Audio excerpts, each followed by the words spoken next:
الحمد لله الحمد لله علي العجل الواحد الفرد القديم الأول.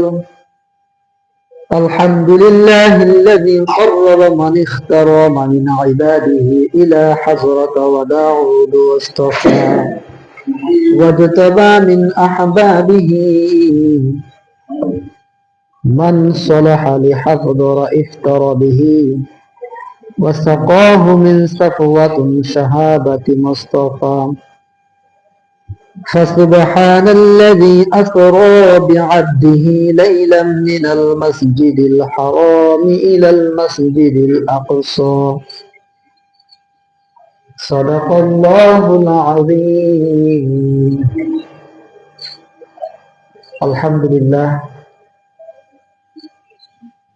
আল্লাহ পাক রব্বুল আলামিনের দরবারে লাখ লাখ কোটি কোটি গুণ শুকরিয়া যে মহান রব্বে কারীম এমন এক জুমার মধ্যে আমাদেরকে উপস্থিত করেছেন, যেই জুমাটা ছিল রাসূল আকরাম সাল্লাল্লাহু আলাইহি ওয়াসাল্লামের নিকট শ্রেষ্ঠ এক জুমা। বলেন সুবহানাল্লাহ। এই মাসটা চলতেছে রজব মাস। এই মাসের আজকে আরবি 27 তারিখ, ইংরেজিতে আজকে হচ্ছে 16 তারিখ জানুয়ারির, অর্থাৎ শবে মেরাজ। আজকের দিন দিবাগত রাতে হচ্ছে শবে মেরাজ।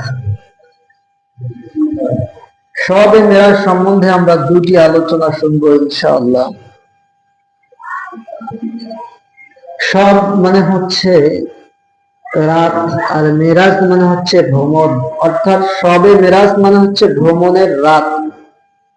রাসূল আকরাম সাল্লাল্লাহু আলাইহি ওয়াসাল্লাম এই রাতের মধ্যে ঘুমিয়েছিলেন।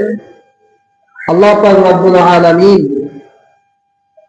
ওনাকে দিদার দেওয়ার জন্য, সাক্ষাৎ করার জন্য আল্লাহ পাকের কাছে নিজের কাছে ডাক দিবেন। এই নিজের কাছে ডাক দেওয়ার জন্য আল্লাহ পাক রব্বুল আলামিন একটি দিন নির্ধারণ করেন। ওই দিনটার নাম হচ্ছে শবে মেরাজ, অর্থাৎ সাক্ষাতের দিন, মুলাকাতের দিন, বন্ধুর সাথে বন্ধুর মিলনের দিন। আল্লাহ আল্লাহ, আমরা আল্লাহ পাকের কাছে শুকরিয়া জানাই যে আমরা আজকের এই জুমা পর্যন্ত হায়াত পেয়েছি। আল্লাহ পাক রব্বুল আলামিন জিবরিল আলাইহিস সালাতু ওয়াস সালামের মাধ্যমে রাসূল আকরাম সাল্লাল্লাহু আলাইহি ওয়াসাল্লামকে নিজের কাছে ডেকে নিলেন। রাসূল আকরাম সাল্লাল্লাহু আলাইহি ওয়াসাল্লাম ঘুমন্ত অবস্থায় ছিলেন। হযরত জিবরিল আমিন